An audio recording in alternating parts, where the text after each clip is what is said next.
Pues sí, hemos llegado al programa número 9 y ya sabe que no sale la foto el que se mueve. Bueno, pues programa número 9 ya de nuestro catedroscopio, con la presencia siempre con chispa de Isiar Barrutia, de nuestra compañera, con el presidente de la Asociación de Empresas de Restauración de España, con Javier Leache, que nos cuenta esas cosas que apenas si se ven. Yo no sé si decir que no se ven o es que no nos fijamos lo suficiente. Ana Turcan, su violín, su música, su rincón del museo y sobre todo ese tiempo de tranquilidad, de escuchar, de relax, de musempatía, no lo olvidemos. Y por último, Fran Glaría. Fran Glaría, la mochila, las botas y el camino de Santiago por delante, para descubrirlo, para vivirlo y sobre todo para sentir esas sensaciones personales. Bueno, pues ahí estamos, don Javier, en la realización y empezamos. Programa número 9, o mejor dicho, espacio número 9 del catedroscopio, con el reloj.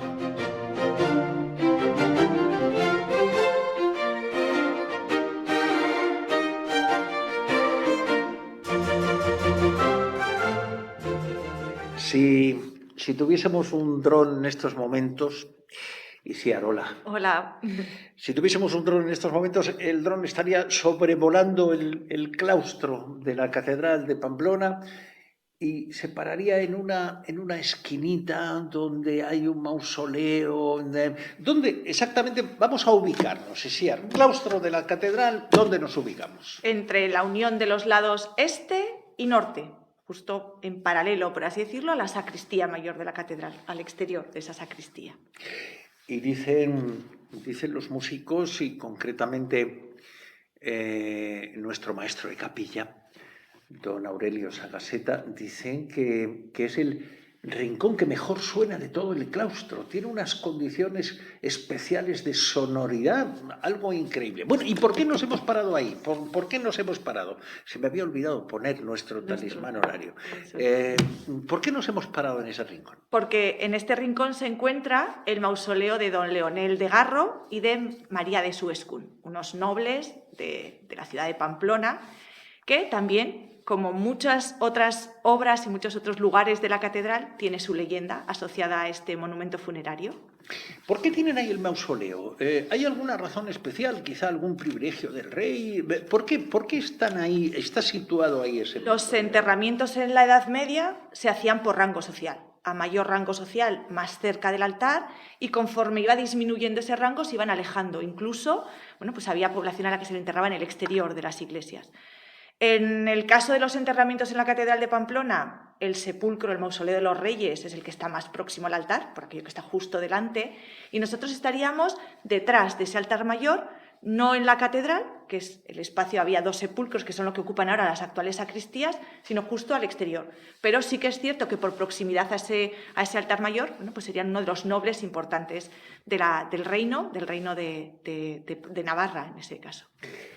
Estamos comentando, como en todos nuestros catedroscopios, y buscando esa empatía, buscando también un poco la sonrisa y un poco esa leyenda. Bueno, pues nos valemos del saber y del conocer de Isiar para que nos explique esas leyendas. No buscamos que sea verdad, que sea media verdad. No, la leyenda está ahí. ¿Qué leyenda encierra ese mausoleo de los Garro? Tendríamos que remontarnos primero a cómo eran los matrimonios, ¿no? En ese momento eran matrimonios corcetados, los padres concertaban el matrimonio y realmente los contrayentes, por así decirlo, los jóvenes que se iban a casar no se conocían.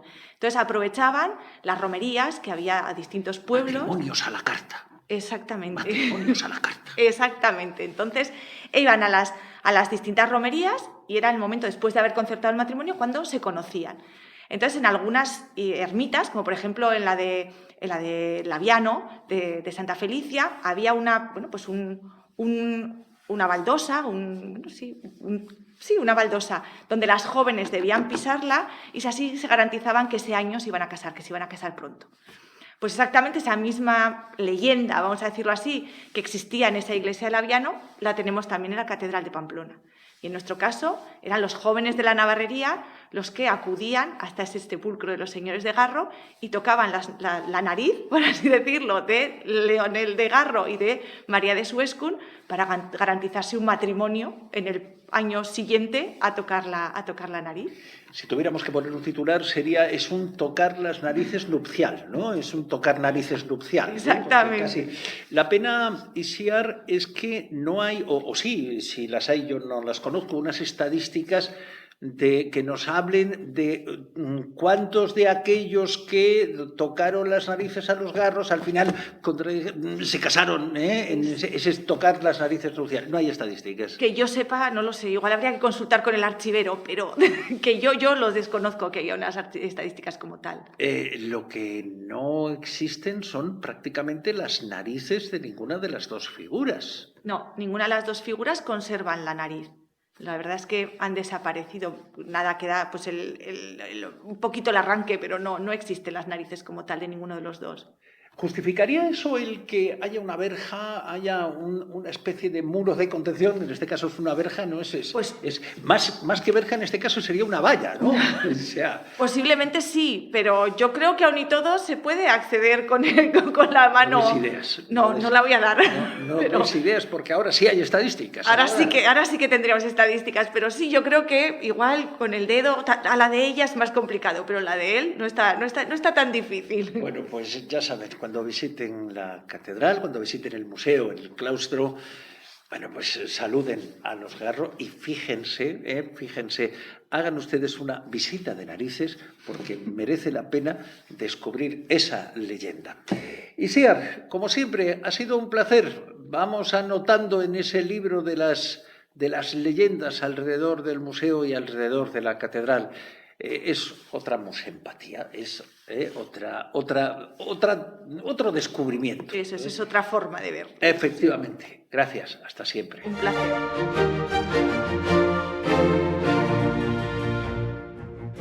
Baliteke ordu iragarki honek eraginkortasuna galtzea denbora aurrera egin ahala. Izan ere, gure katedroskopioa neguan ikusten ari baldin bazara, ez du zentzu handirik udaberriaz edo udaz hitz egiteak. Baina, hala ere, ordutegi aldaketara moldatzen gara gu ere. Eta udaberrian eta udan aldaketa ofizialarekin bat gure atea apur bat gehiago irekitzen da ere. Astelehenetik larun batera, biak barne eta aste arteko jaiegun gehienetan ere, 10:00 7:00 arte. Eta azken tiketen salmenta 6:00 egiten da. Berriz ere, astelehenetik larun batera, goizeko 10:00 arratsaldeko 7:00 arte. Iruñeko Katedraleko Museoa.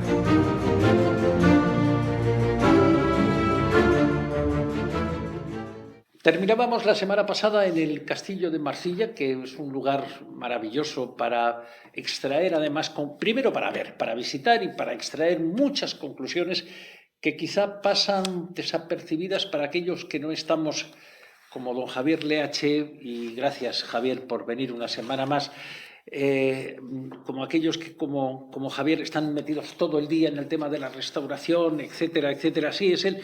Se me había olvidado. Te agradezco que hagas mención del tiempo. Algo que está muy presente algo en restauración. En tu profesión, que es algo que llevas siempre a cuestas, siempre el tiempo, el factor tiempo, y además desde distintos parámetros, el tiempo. Castillo de Marcilla, hablábamos de la madera, hablábamos de la piedra, hablábamos del barro cocido, hablábamos que también se sirve. ¿Cómo se reutiliza? Forman parte de ese material que vosotros, corrígeme si me equivoco, que es el material de redención, que es el material que se recupera de alguna manera. Sí, es lo que llamamos la redención de los materiales. Es decir, ¿para qué vamos a utilizar materiales nuevos si los que tenemos son maravillosos? Entonces, se recuperan herrajes de carpinterías, barandillas, azulejos, baldosas, todos los elementos singulares que se pueden, y especialmente la piedra, la madera y el barro cocido. La piedra se puede utilizar en un 90%. para adoquines, para paredes, para suelos. Preferiría no tener que recordar la rapiña que ha habido sobre sillares, arcos, umbrales, que hoy día están ocupando lugares que no le corresponden por su gran valor histórico-artístico o sencillamente están en un vertedero porque alguien no le puso interés. La madera tiene menos durabilidad que la piedra, evidentemente, pero la madera permite muchas variantes. Se puede utilizar en estructura, en este caso se utiliza para estructura, se puede utilizar para hacer carpintería y cuando ya has utilizado toda la madera que has podido, pues se lleva a un gestor de madera que la va a convertir en virutas para poder transformarlo en un derivado de la madera. El barro cocido. El barro cocido era una de las materias primas más antiguas, junto con la piedra y la madera. Cuando ya se descubre el fuego, se cuece la tierra y se hacen vasijas, y se hacen ladrillos y se hacen tejas. Tejas. No podemos encontrar tejas antiguas. Se nos van gastando. Cada vez que tenemos oportunidad, las tenemos que comprar. Es una teja, un material cerámico, barro cocido, reutilizado absolutamente. Baldosas de barro en el suelo. En la catedral hay numerosos sitios de barro cocido. Los guardamos, los recolocamos, los limpiamos, los restauramos y adelante. No puede haber nada que ese material que puede tener 300, 400 años. También nos encontramos con ladrillos para las paredes, que unas veces se van a tapar y otras veces no se van a tapar. Pero aunque haya que tapar, hay que utilizar, ser lo más fieles a cómo era el monumento, por lo tanto hay que utilizarlos de nuevo. Piedra, madera y barro cocido son los tres materiales estrellas en cuanto a redención de materiales. Hablando del medio ambiente, estamos con el presidente de Arespa, de la Asociación Española de Empresas de Restauración de Patrimonio. Javier, ¿cuántos años llevas en el sector? Bueno, pues yo empecé a trabajar en el año 77. Después de tantos años, ¿te siguen, y los que te faltan, y todavía los que te quedan, la trayectoria para darlo? Pero mira cómo me he quedado. No, eso es de esfuerzo, eso es de buscar soluciones a los problemas que te plantean, sobre todo los organismos oficiales, de cómo hacerlo bien a un precio módico. Ese es el tema. Eso. No, pero la alopecia además es un signo también de inteligencia. Dicen que es un signo de inteligencia. Javier, ¿todavía te sigue sorprendiendo descubrir en una construcción antigua, en un monumento, en un castillo, en una iglesia, todavía te siguen sorprendiendo cosas diciendo, Dios mío, ¿cómo pensaron aquella gente? ¡Qué bien lo hicieron! Sí, qué bien lo hicieron. Qué bien lo hicieron. Para esto es fundamental la labor de los arqueólogos. Una obra de restauración tiene, vamos a decir, 3 capítulos. El primero es el de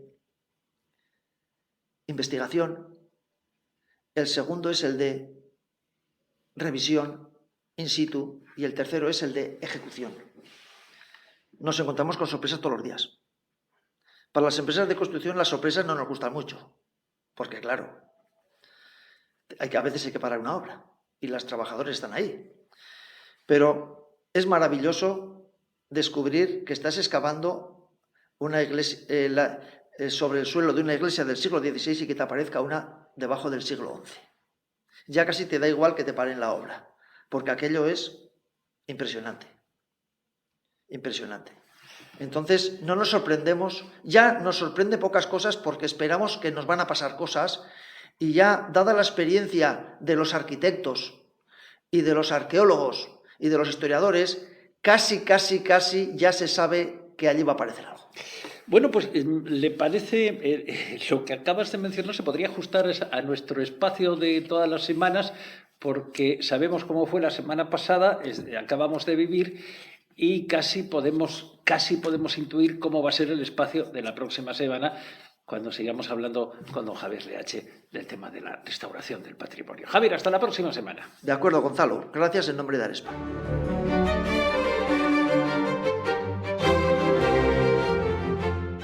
Hola, soy Ana Turcan. Hoy haré hablar mi violín desde el púlpito del refectorio El Caprice de Wieniawski.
Es posible que esta cuña horaria pierda efectividad con el paso del tiempo, porque hablar de primavera y hablar de verano, si usted está viendo nuestro espacio, nuestro catedralscopio, lo está viendo en invierno, no tiene ningún sentido, pero nos adaptamos al horario, al cambio de horario. En verano, en primavera y en verano, con el cambio oficial de horario, nuestros horarios también, nuestra puerta se abre un poquito más. Es decir, existe más posibilidad de ver el museo.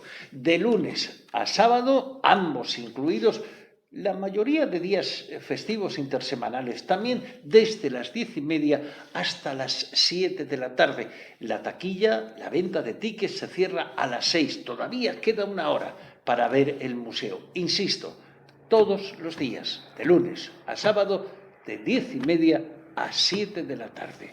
Museo de la Catedral de Pamplona.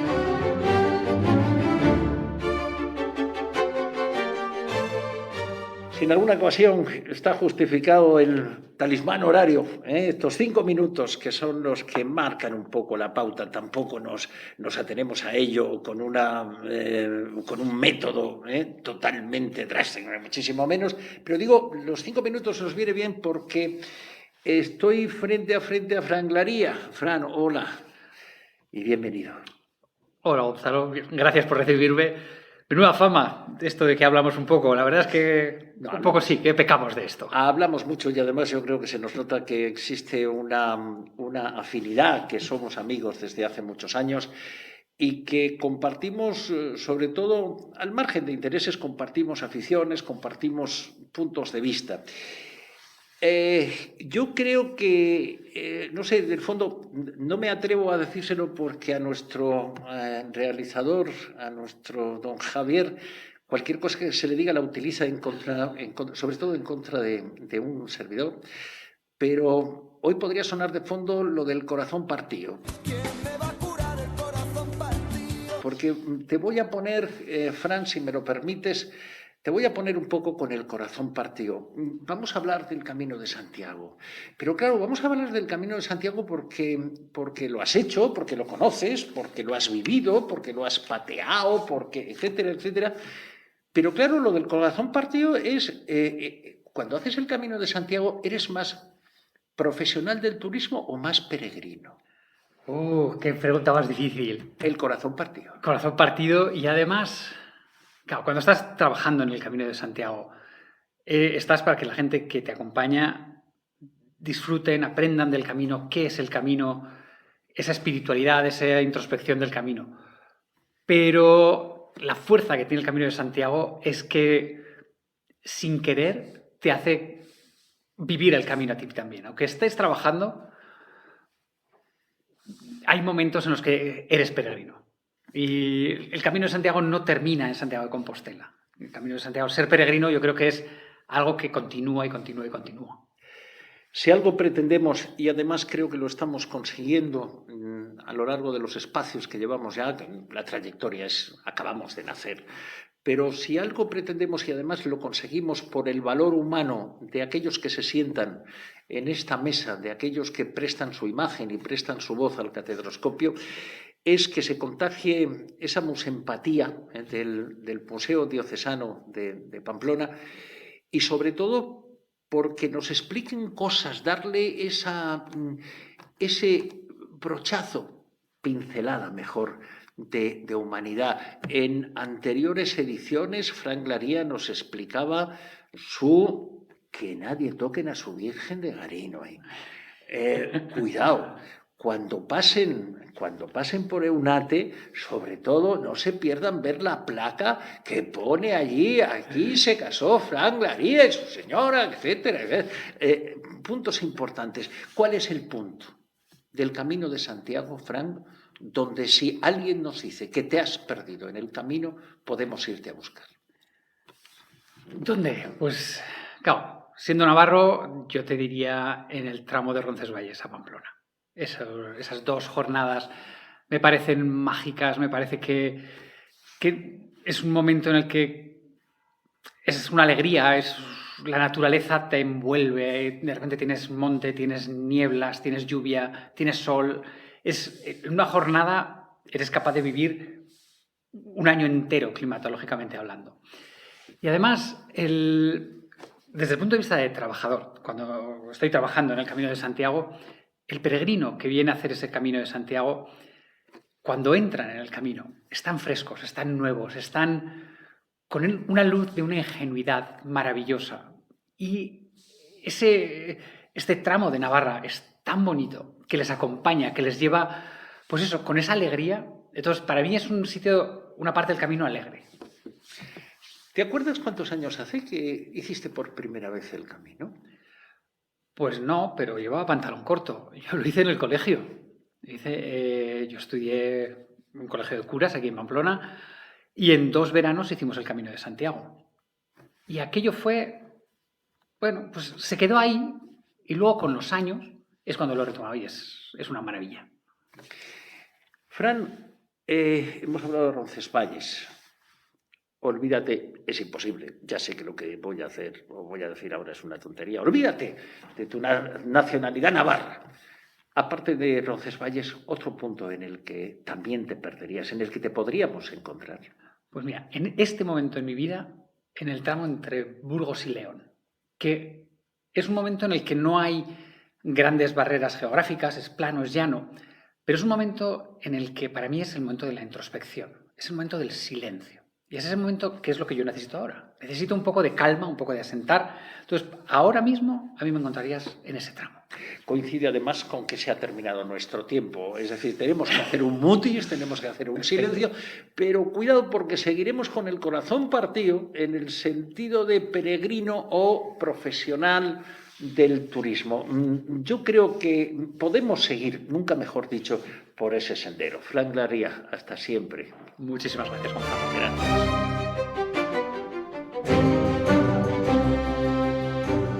Hoy vamos a dar una vuelta, unas cuantas vueltas con los sentidos, con el olfato, con la vista, con el oído.